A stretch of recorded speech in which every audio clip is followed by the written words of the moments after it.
What happens when children are creative, or indeed when adults are creative? There's some recent research came out from a psychiatrist I met at a conference about what happens in the brain when we're creative.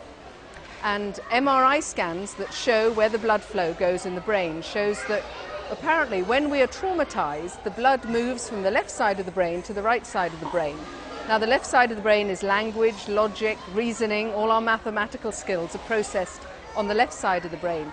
The right side of the brain is intuitiveness, creativity, sensing, feeling, almost the sort of the essence of the soul. Again, it's the creative processes.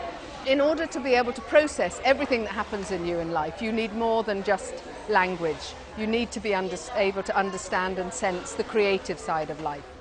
This psychiatrist told me a story about children during the tsunami in Sri Lanka who he was working with, who had understandably become very traumatized by the sea. They were fishermen's children, a lot of them who'd lost their parents and seen their homes and their lives destroyed by the tsunami.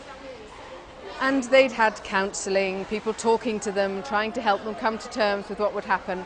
And because their livelihood depended on the sea, encouraged them to get back into the water. And these children couldn't.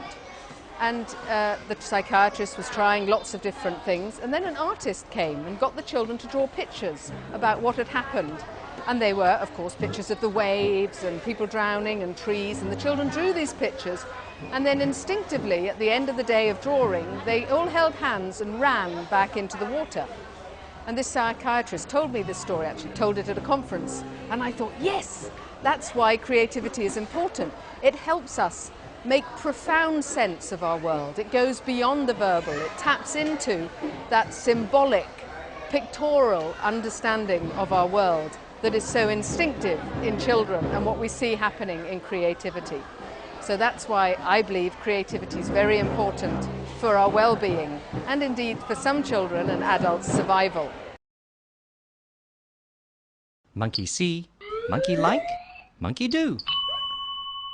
bananamana.com